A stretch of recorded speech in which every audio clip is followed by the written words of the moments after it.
So,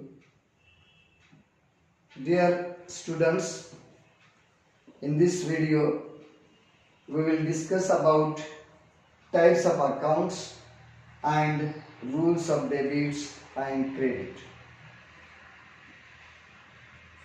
In the previous video we have discussed about financial transactions which are happening in the business, and that financial transactions, when taken place, the businessman or the clerk will record it first of all in journal. When the businessman record the transaction in journal in the form of journal entries, and for the journal entries the businessman should know the types of accounts and rules of debits and credits. So for recording transaction, the clerk or businessman classified all the financial transactions in three categories. These are three categories in which the businessman classified the all financial transactions. First category, transactions relating to persons, means there are some transactions which are related to the persons. Then when he record these transactions relating to the person, he should know the personal accounts and the rules of debit and credits for the personal account. Next category is transactions relating to properties and assets. There are so many transactions are relating to the properties and assets of the business or the firm. And third category is transactions relating to incomes and expenditures, means day to day expenditures incurred by the businessman, the all expenditures and incomes he will treat as transactions of income and expenditures. So after classifying these transactions, he should know which accounts are included in the transactions. If any transactions taken place, he should know which accounts are included in that transactions. And once he know the types of accounts, then and then only he can apply the rules of debit and credits for all types of accounts. So first of all we will discuss the types of accounts which will be included in the financial transactions. So there are main three types of accounts. First is personal account, then real accounts, then nominal accounts. Means main three types of accounts are there: personal accounts, real accounts and nominal accounts. Further, personal accounts classified in three types of accounts.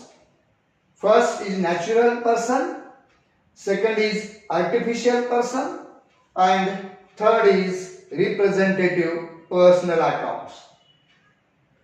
Like this, real accounts also classified in two types. First is tangible and second is intangible. And third main types of account is nominal account. It has also two types.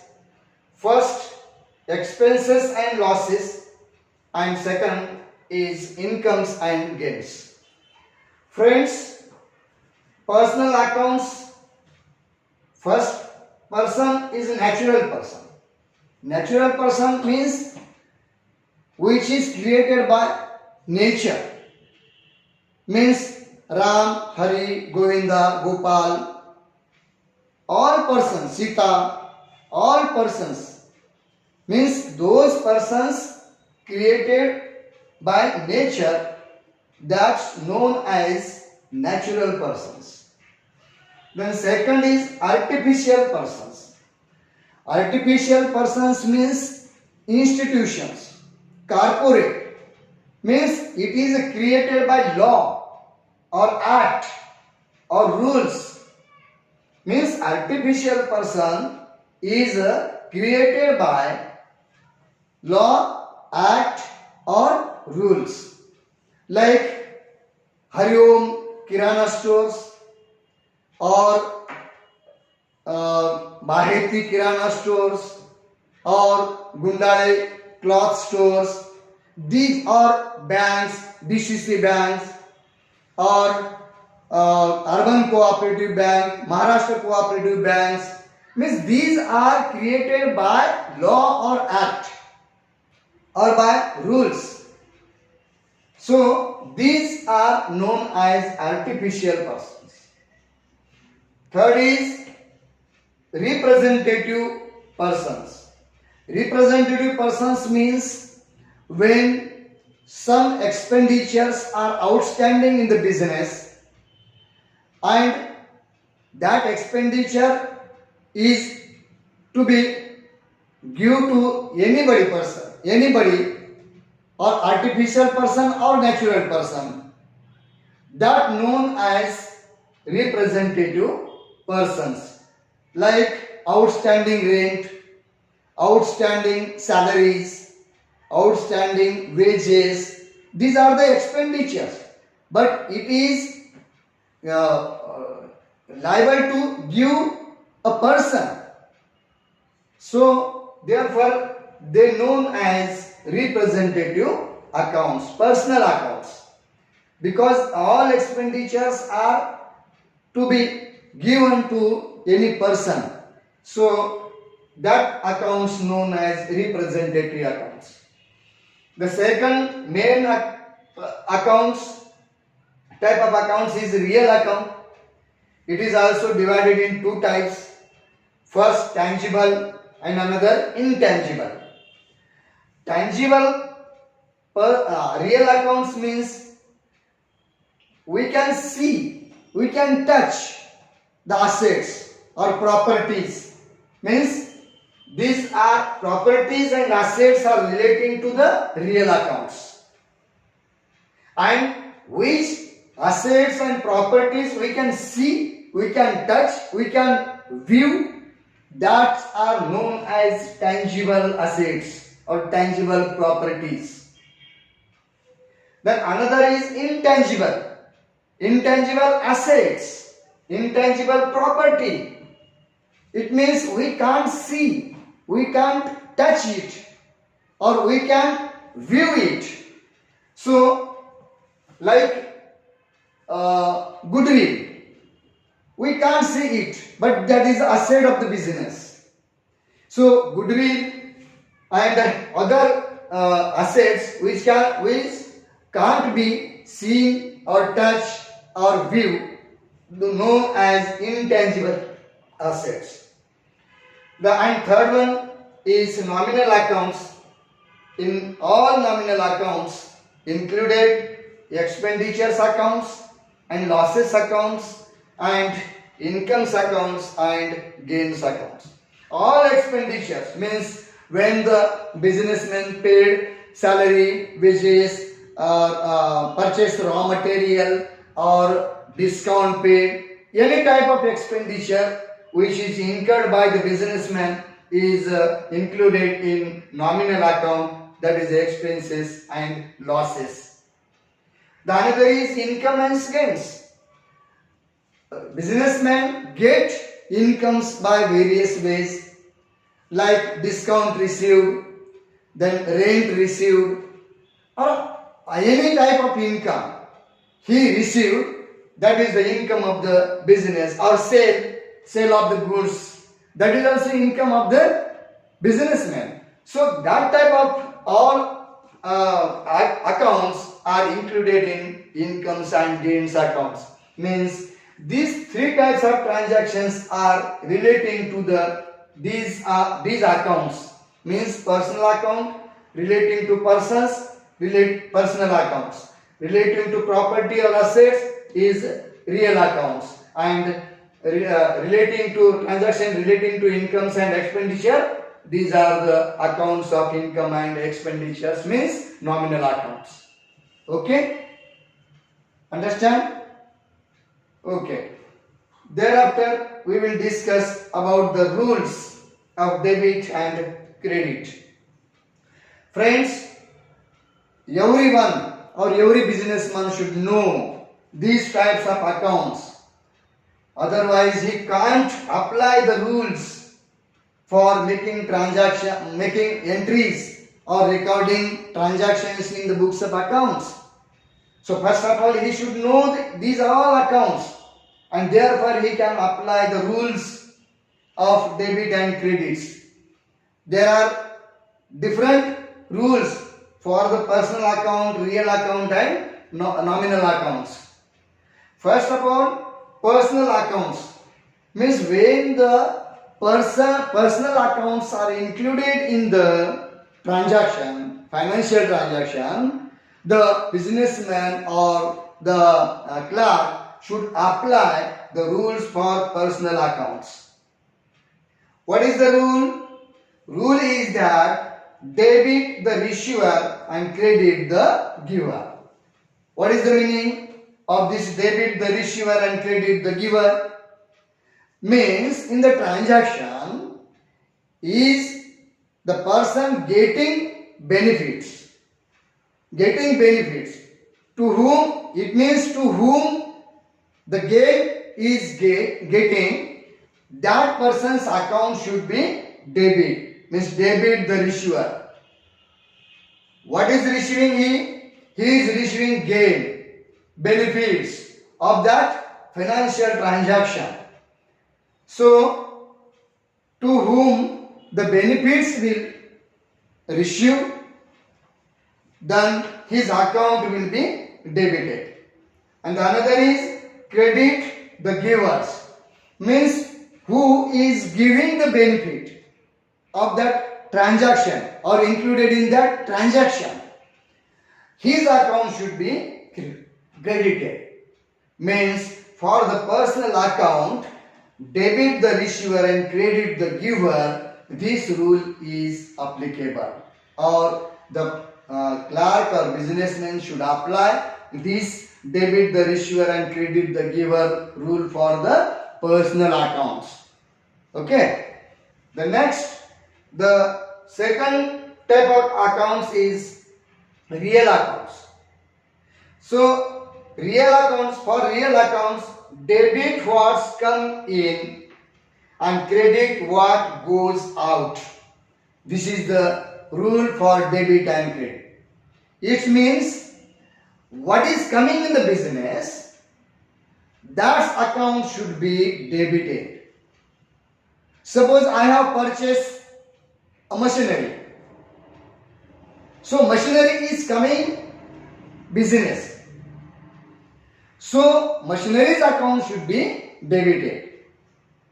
And I am giving the cash to the seller of the machinery. Therefore, cash is going out from my business.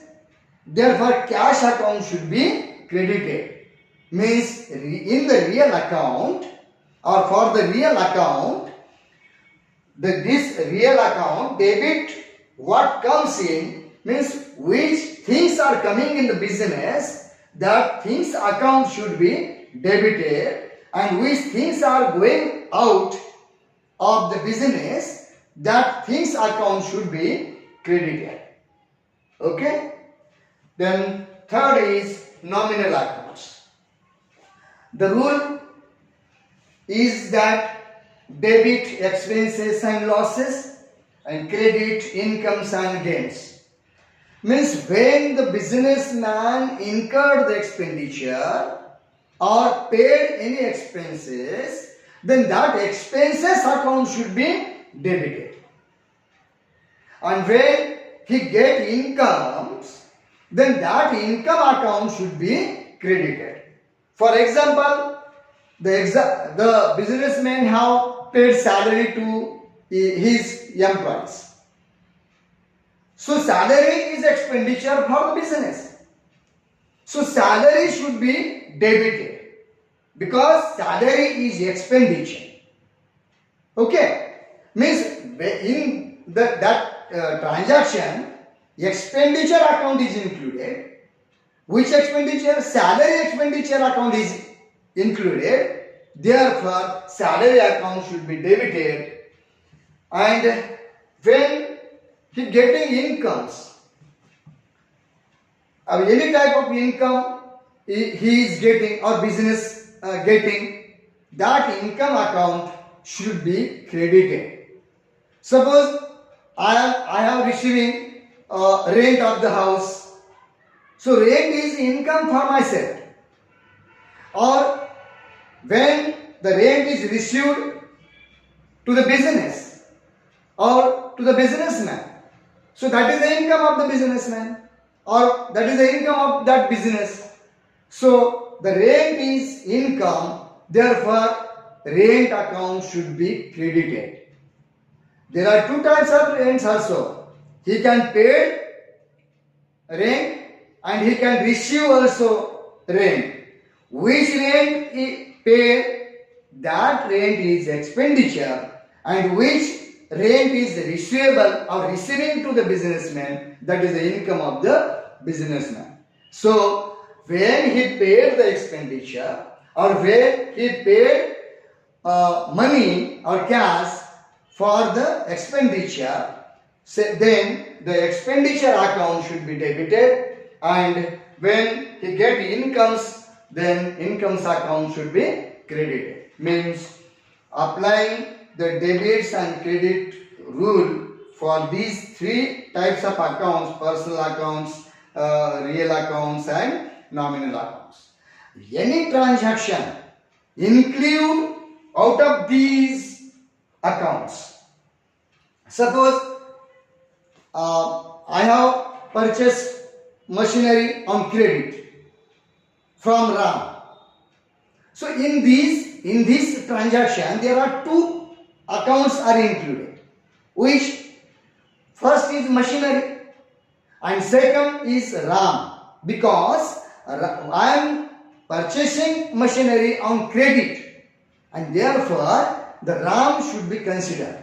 Ram is person, okay, and another account is machinery. Machinery is property, is asset. So for this transaction, the entry will be machinery account debited to Ram account. See here, machinery is real account. So I have debited it because the machinery is coming in the business. Therefore, I have debited machinery account debited.